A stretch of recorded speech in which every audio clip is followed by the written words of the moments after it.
Selamat pagi, Sobat Senator. Salam dari daerah untuk Indonesia. Sobat Senator, Assalamualaikum warahmatullahi wabarakatuh. Salam sejahtera bagi kita semua. Om Swastiastu, Namo Buddhaya, salam kebajikan. Semoga Sobat Senator dalam keadaan sehat walafiat dan tetap tegar. Nah, tetap menyaksikan, ini adalah salah satu channel podcast DPD RI yang mungkin bisa menjadikan sarana informasi terkait dengan kinerja lembaga khususnya DPD RI. Sobat sekalian, Sobat Senator yang kami banggakan, hari ini kita kehadiran atau kedatangan atau dikunjungi oleh salah satu eselon 1 Sekretariat Jenderal DPD RI. Beliau ini adalah selalu mengelola terkait dengan bagaimana persidangan yang ada di lembaga legislatif DPD RI.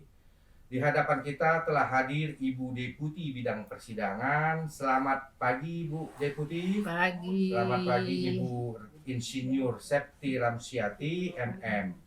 Nah Bu, mohon izin, ini Ibu kehadiran ini memang agak sulit kami sebenarnya mengundangnya karena kesibukan beliau ini yang luar biasa.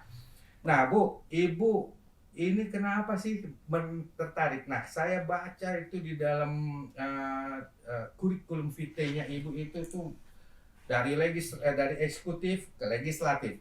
Nah, apa sih sebenarnya? Dan Ibu ini saya dengar-dengar kelahiran dari Betawi. Nah, coba Bu, bagaimana Bu? Nah, dari posisi Ibu, kenapa Ibu bisa masuk dan punya keinginan untuk bergelut merapihkan di lembaga legislatif yang bernuansa aspirasi daerah? Monggo Bu, silakan. Baik, terima kasih Pak Mahyu. Assalamualaikum warahmatullahi wabarakatuh. Salam sejahtera bagi kita semua. Om Swastiastu, Namo Buddhaya, salam kebajikan. Tadi disampaikan bahwa saya Septi Ramsiati, Deputi Bidang Persidangan Sekretariat Jenderal DPD RI. Benar Pak Mahyu bahwa memang dulu saya di eksekutif, kebetulan di Kementerian Pertanian sejak 87 sampai dengan 2008. Jadi tahun 2008 itulah saya hijrah ke lembaga ini. Tentu saja satu keputusan yang lumayan harus saya putuskan dan saya pikirkan masa-masa. Dan tentu saja ada persoalan dan ada hal yang mendorong saya sehingga saya lompat ke lembaga ini. Dan dengan latar belakang saya tanpa politik, ini juga menjadi persoalan buat saya ketika saya pertama kali menginjakkan kaki di DPD RI. Disitulah peran, kebetulan waktu itu sekretaris jenderalnya Ibu Siti Nurbaya. Beliau banyak membimbing saya, jadi beliau termasuk salah satu orang yang berjasa sampai dengan saya berdiri dan duduk pada posisi ini saat ini. Ibu Siti Nurbaya, Menteri Lingkungan Hidup dan Kehutanan saat ini. Terima kasih Bu Siti Nurbaya. Kalau tidak salah saya dulu pernah sekjen DPD RI ya. Ya, 2006 Oktober. Kalau nggak salah 2006. Saya pindah ke sini di 2008. Sampai 2014 ya Ibu itu ya, kalau nggak salah ya. Bu Siti Nur. Jadi juga banyak hal saya belajar dari ketua DPD karena waktu itu saya kebetulan di bidang kajian dan kebijakan hukum. Jadi saya banyak menulis untuk pidato-pidato Pak Ketua DPD saat itu Prof. Ginanjar. Jadi juga saya dibimbing langsung secara direct juga oleh Prof. Ginanjar Kartasasmita. Terima kasih Prof. telah berjasa. Jadi dua tokoh inilah yang saya anggap cukup memberikan warna di dalam hidup saya, karena tanpa beliau-beliau ini tentu saja saya bukan apa-apa. Kalau bicara Betawi, ya saya orang Betawi karena ibu saya dari Lampung, ayah saya Betawi, dan saya lama di Jakarta. Sejak lahir sampai dengan besar saya di Jakarta. Hanya kuliah saya di Lampung. Ya, siap Bu. Makasih Bu Deputi. Memang menarik sekali Bu. Memang DPD ini lahir di tahun 2004, itu adalah merupakan periode pertama. Dulu dibidani oleh Bapak Sekjen yang awal, Pak Rahim Pak Mullah. Rahim Mullah. Nah, tapi dilanjutkan oleh Ibu Siti Nurbaya karena di posisi tersebut Sekjen itu sudah mulai definitif setahu saya. Wakil Sekjennya Pak Jamhur. Beliau juga banyak mewarnai lembaga kita saat itu. Nah, dialah yang membuat ini menjadi kita besar dan bimbingannya juga luar biasa dahsyat. Beliau itu tokoh yang sampai saat ini belum tergantikan. Nah, itu dia. Maka itu the most power woman. Sama ini sekarang dengan Bu Deputi ini juga sama. Nah, memang ini agak berat. Memang DPD ini, pemirsa, para sobat senator, ini DPD ini adalah lembaga legislatif yang termuda. Saat ini baru beranjak ke 17 tahun. Nah, 17 tahun. Nah, di hadapan kita ini mungkin beliau ini juga orang yang sangat kuat menghadapi, karena beliau itu harus mengatur bagaimana sirkulasi dan pola-pola penanganan terkait dengan pelayanan atas kinerja lembaga.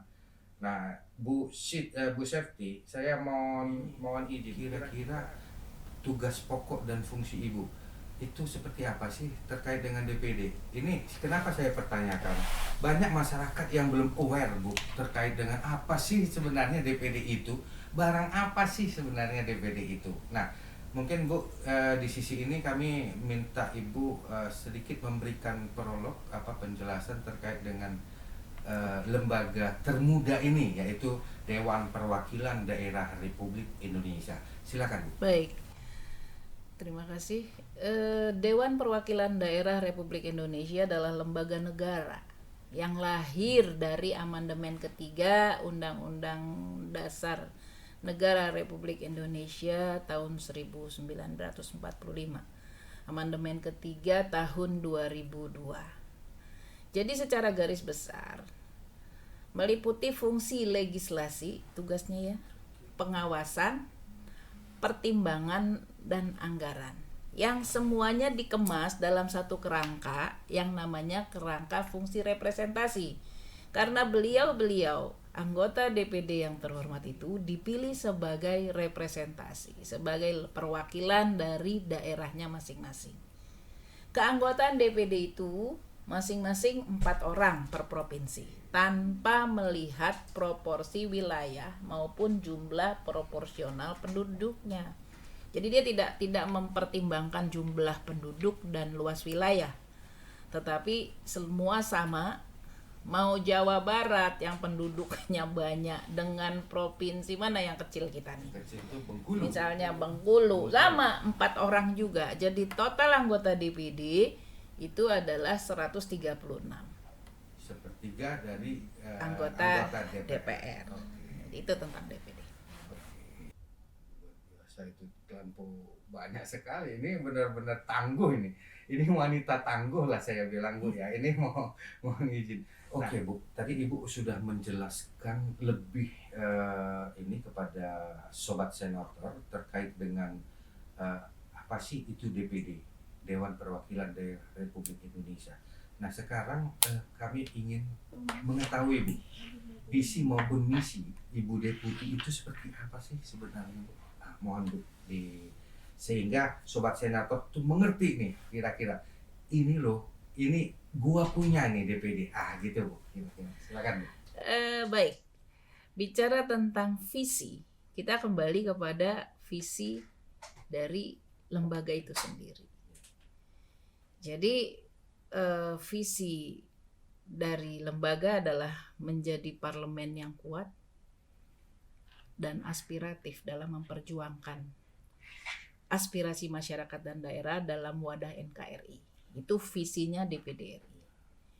Kemudian saya mencoba menurunkan, kami di Sekretariat Jenderal sebagai supporting system tentu saja tidak lepas dari visi itu.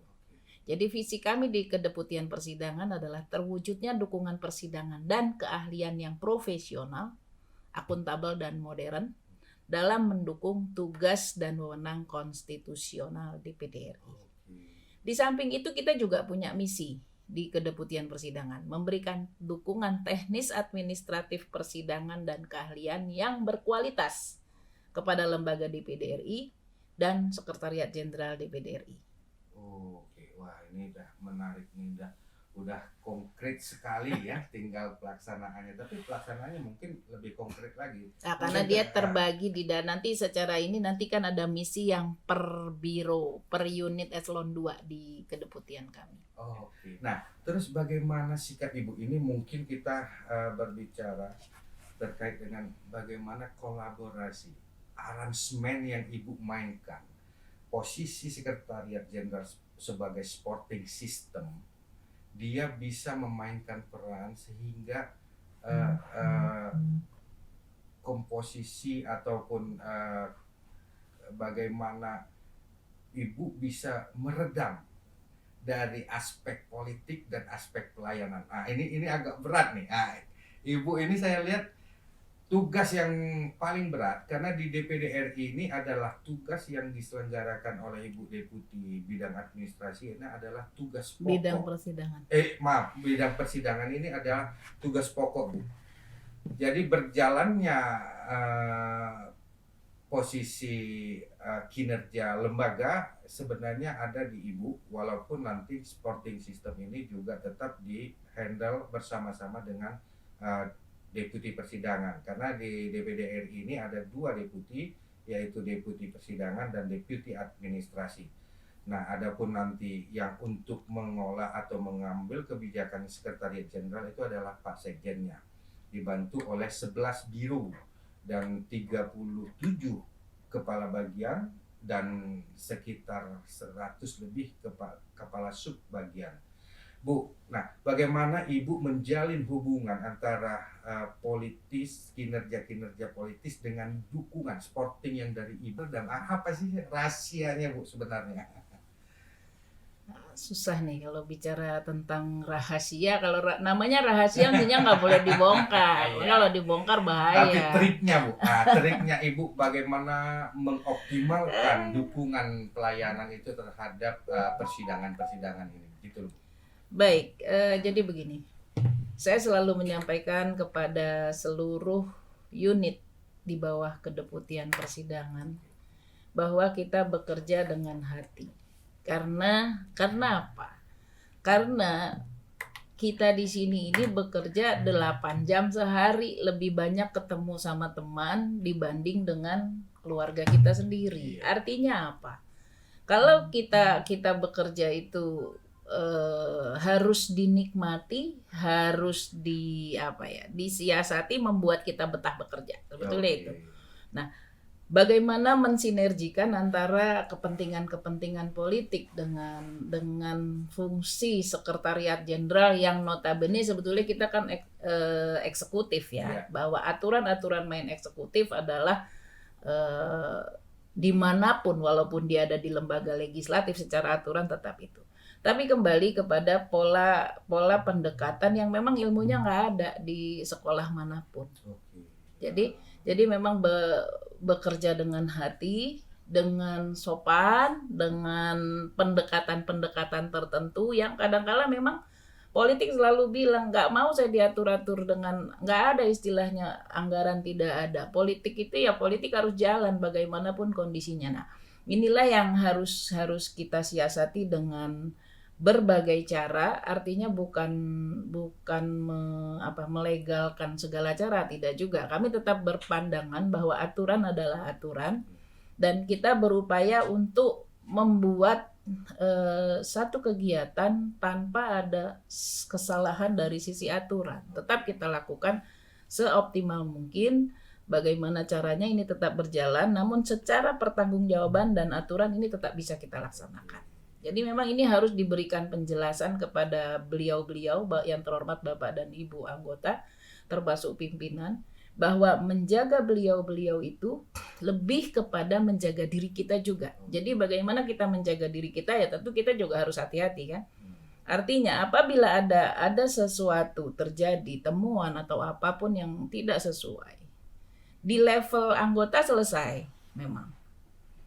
Tetapi di kita sebagai ASN itu ada track record kita yang dianggap menyimpang, bahwa kita telah melakukan pelanggaran ini dan kita punya hukuman tersendiri di luar itu. Jadi kami selalu menanamkan kepada seluruh jajaran bahwa katakan kepada beliau-beliau bahwa menjaga beliau itu lebih kepada menjaga diri kita juga. Saya rasa itu. Jadi kembali triknya adalah bekerja dengan hati dan sampaikan pendekatan secara persuasif kepada person to person. Terima kasih. Nah, ini berarti Ibu udah menguasai komunikasi politik yang baik ini berarti kan gitu. Nah Bu, ini kan DPD RI ini sudah masuk ke periode keempat. Nah selama periode keempat ini apa yang sudah dihasilkan dari persidangan? Kira-kira Bu, dari periode keempat itu kalau tidak salah 2019-2024 ya Bu ya. Selama tahun-tahun berjalan ini sudah berapa sih yang dihasilkan oleh DPD RI Bu, sehingga masyarakat tahu bagaimana, karena ada tugas pokok dan fungsinya lembaga itu adalah legislasi. Anggaran dan pengawasan dan anggaran, pertimbangan dan anggaran. Nah dari tugas-tugas pokok lembaga ini kira-kira Bu berapa yang sudah dihasilkan mereka? Terima kasih. Sejak DPD ini berdiri 2004 sampai dengan saat ini, output yang dihasilkan sudah 832 produk. Terdiri dari putusan tentang RUU inisiatif itu ada 127, pandangan pendapat ada 259, pertimbangan ada 28 putusan, hasil pengawasan 283, pertimbangan terkait anggaran 96, prolegnas program legislasi nasional itu ada 13, rekomendasi 25, dan pemantauan peninjauan undang-undang itu ada 1. Untuk 2021 itu sendiri itu totalinya 51. Jadi 51 dari 832. Wah, luar biasa, dahsyat banget berarti Ibu jarang pulang dan jarang tidur ini. Kalau Ibu bilang tadi kerjanya 8 jam, saya rasa nggak yakin saya nih 8 jam Ibu bisa 24 jam. Pasti handphone juga berdering terus ya Bu. Kalau itu ya. Iya Bu. Terus bagaimana Bu? Ini sangat banyak ya pekerjaannya yang tadi Ibu hasilkan itu 832 produk DPD yang dikeluarkan DPD sampai dengan 2021 Desember kemarin. Wah, itu cukup. Bagaimana Ibu menjaga sinergisitas? Kan Ibu punya bawahan. Dua biro yang inti, terus ditambah 3 biro yang sub membantu Ibu ya.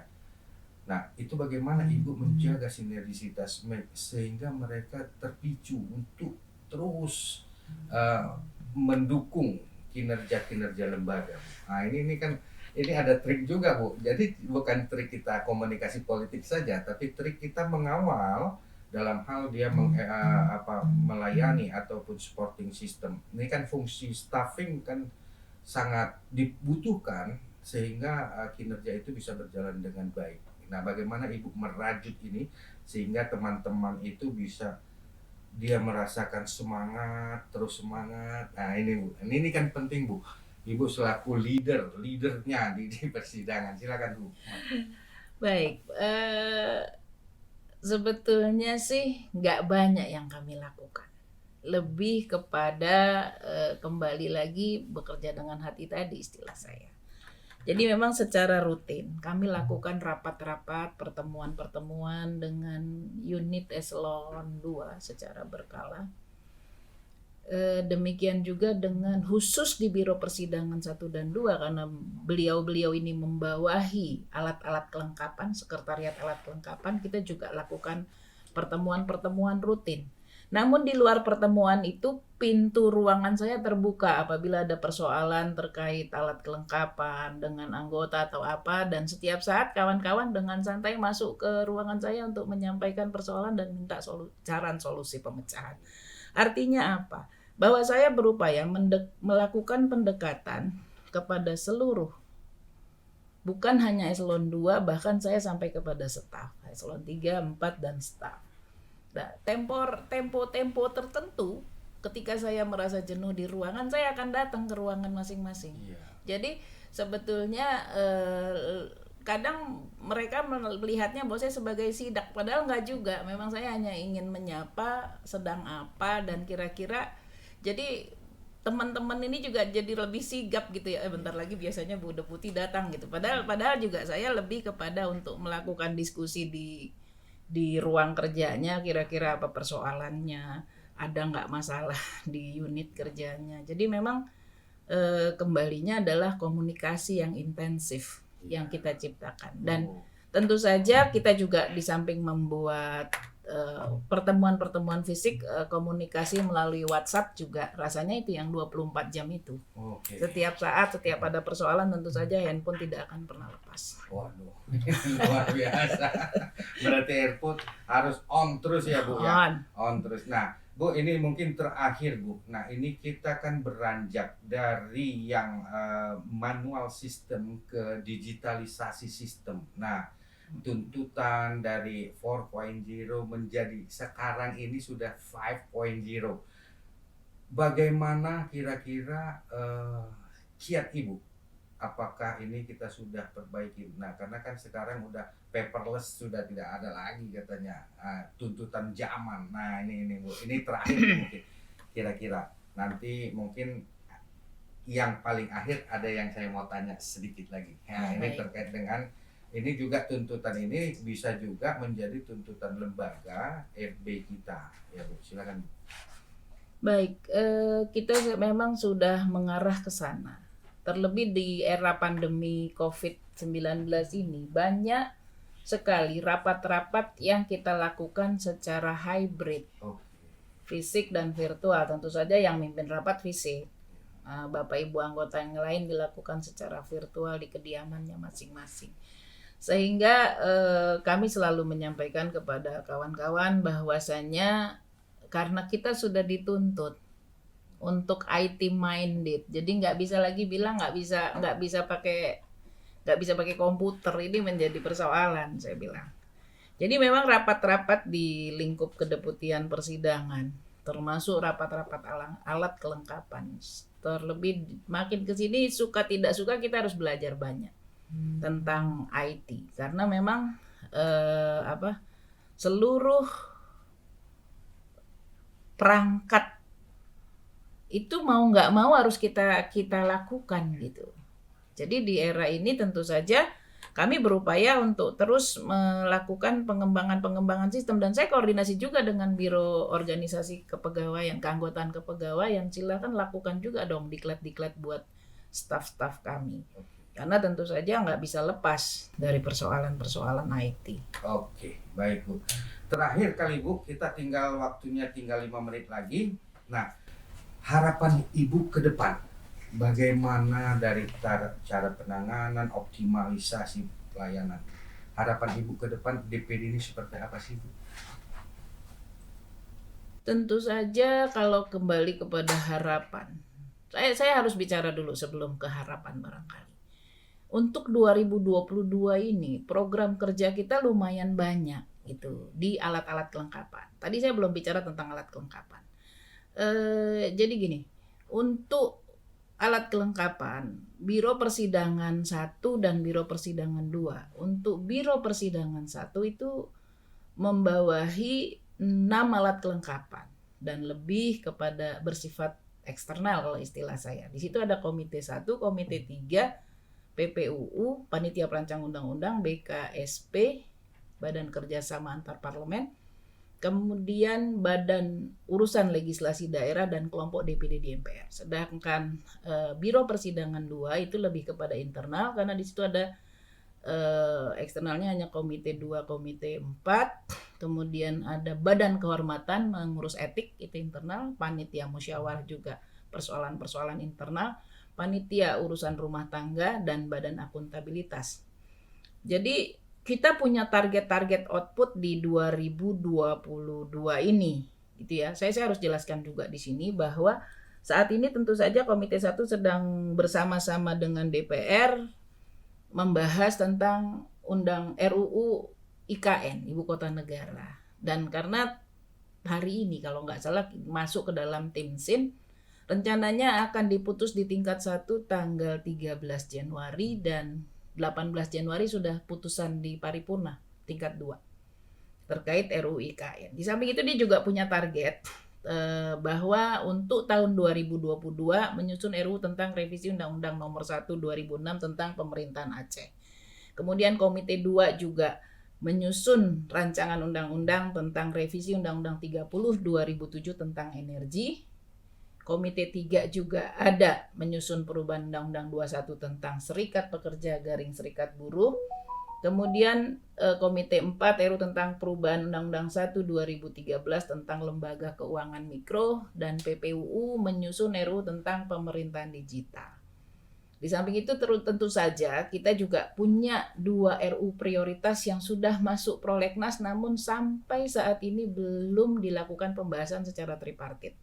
Padahal terkait 2 RUU ini seperti yaitu RUU tentang daerah kepulauan, itu sudah keluar surat presidennya. Surat presiden yaitu surat yang penugasan presiden kepada lembaga, kepada kementerian yang akan membahas. Surpresnya itu tahun 2020 kalau nggak salah bulan Mei. Tapi sampai saat ini belum dibahas. Juga RUU tentang BUMDes, dia bulan Juni kalau nggak salah itu keluar surpresnya.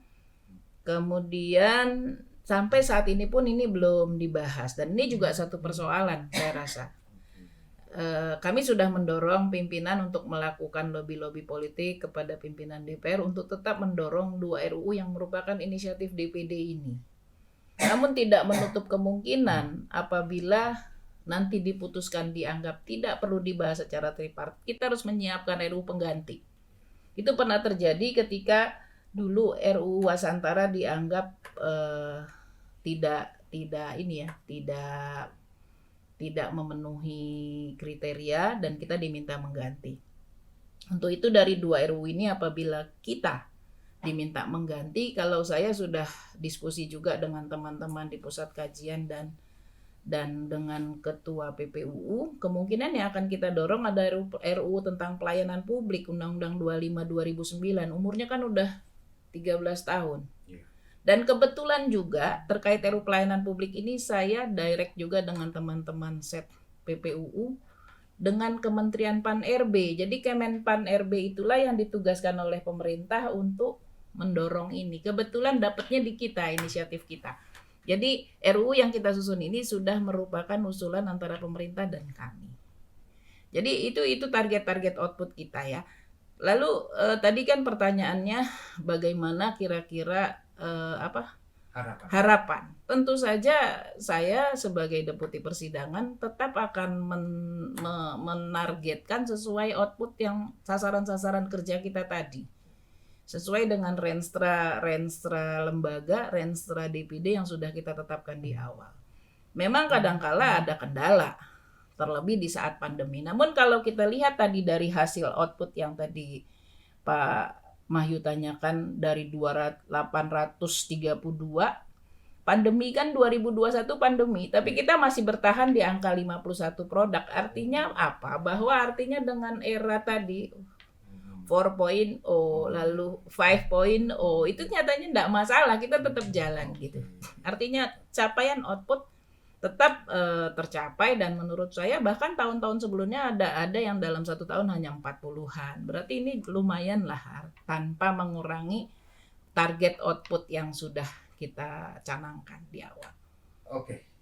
Baik Bu Deputi, jadi walaupun suasana kondisi keadaan Indonesia yang lagi pandemi, Ibu tetap berjalan dengan baik, tetap menggunakan mekanisme IT.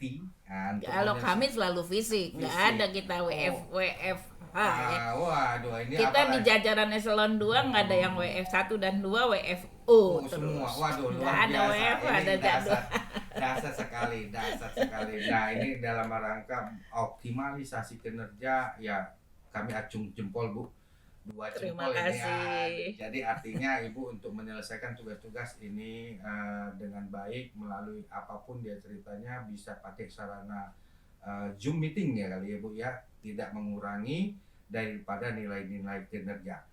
Terima kasih Bu Safety, Siap. Bu Insinyur Safety Ramsyati. Nah, kita Sobat Senator, demikian kita sudah mendengar dari Bu Safety Ramsyati terkait dengan bagaimana kinerja dari Deputi Bidang Persidangan untuk melayani kerja-kerja lembaga, khususnya di regulasi pembuatan undang-undang. Tidak, kita tadi sudah melihat juga beberapa, ada 8 ya Bu ya undang-undang yang sudah akan dibahas dan akan diselesaikan bersama DPR RI.